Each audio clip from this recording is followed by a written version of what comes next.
Hey everyone. So today we're doing something a little different. This isn't just a book review. It's more of, well, it's a love letter, really. We're diving deep into what I think is one of Jane Austen's most complex and rewarding masterpieces, Mansfield Park. All right, so let's get right to the heart of it. This book is, well, it's a bit of a puzzle, isn't it? For literally centuries, people have been asking this question. How can a novel be so profound, so deep, and at the same time be the one that Austen fans argue about the most? It's kind of wild, and that's exactly what we're going to try to figure out today.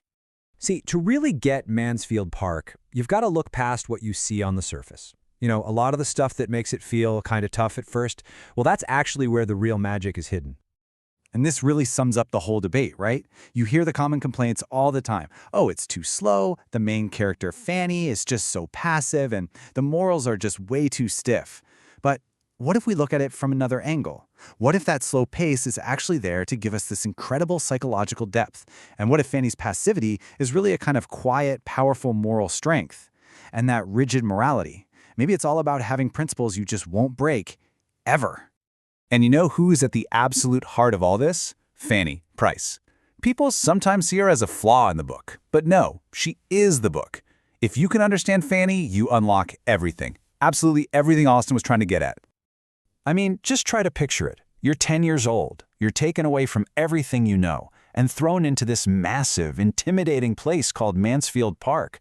That's our first glimpse of Fanny. She's completely alone, kind of ignored by everyone, and not very strong physically.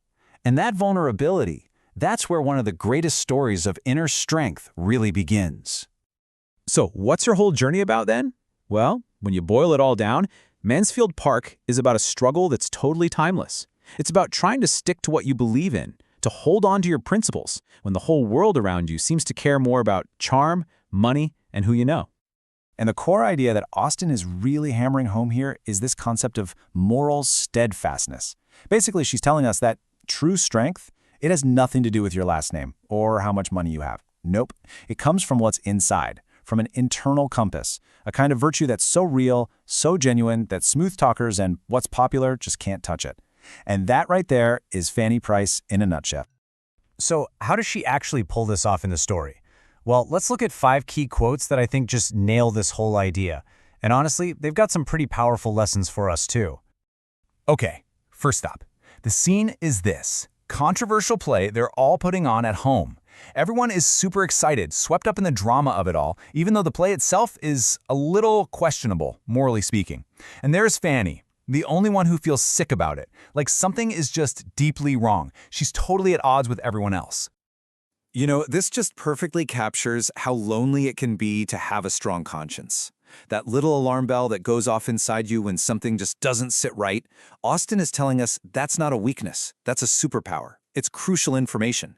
The big lesson here is to trust that gut feeling, even if you look around and you're the only one feeling it. And then we get this absolute gem. Fanny is under so much pressure, and she just says it, quietly, but with total conviction. You have to understand, she's not trying to be difficult here. She's just being her. She literally cannot pretend to be someone she's not. And what a statement on integrity, right? Look, Fanny knows her place in the social hierarchy. She gets it. But she will not, under any circumstances, compromise the one thing that is truly hers, her principles. The lesson is just so deep. Being true to yourself is a kind of power that money and status can never, ever buy. Okay, this next one, this might be the clearest, most direct piece of advice in the entire novel. It feels like Jane Austen is just reaching through the pages and speaking right to us, telling us where we should really be looking for answers.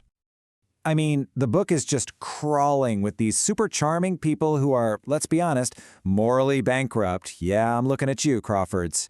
And Austen's point couldn't be clearer.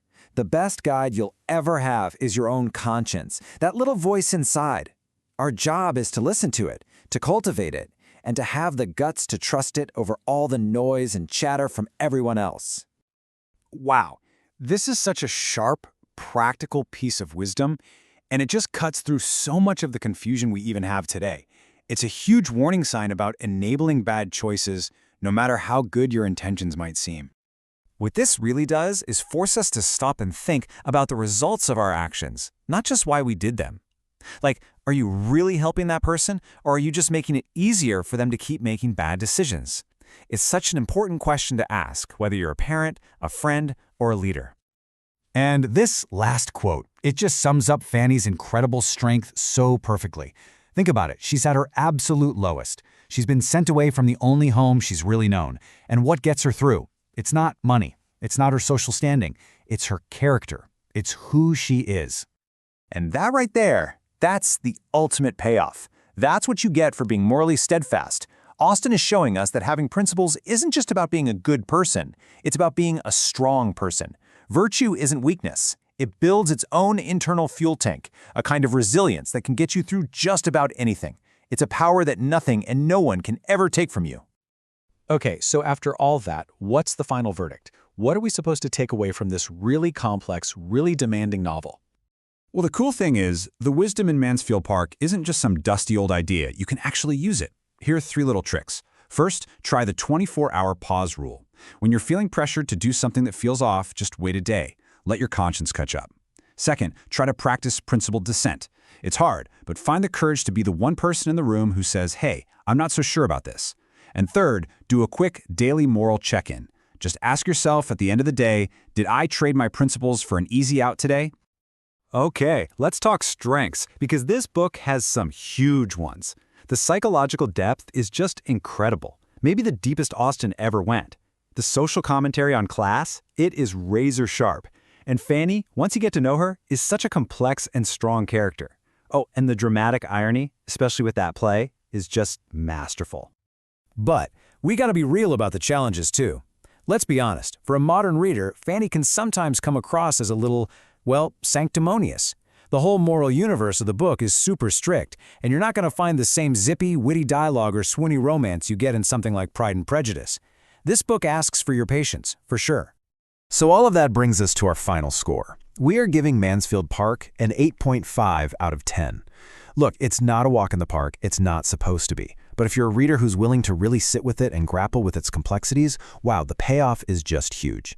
This is one of those books that really sticks with you. It'll challenge you, and it'll give you these incredible insights into what it actually means to live a life of principle. And hey, if you found yourself really getting into the deep moral questions and the focus on a strong inner character, then you absolutely have to read Charlotte Bronte's Jane Eyre. It's got that same vibe. And of course, if you want more Austen exploring similar themes, you can never go wrong with Sense and Sensibility. And that is our deep dive into Mansfield Park. I really hope you enjoyed it. If you did, please do us a huge favor and follow and subscribe for more explainers just like this one. Thanks so much for hanging out with me today.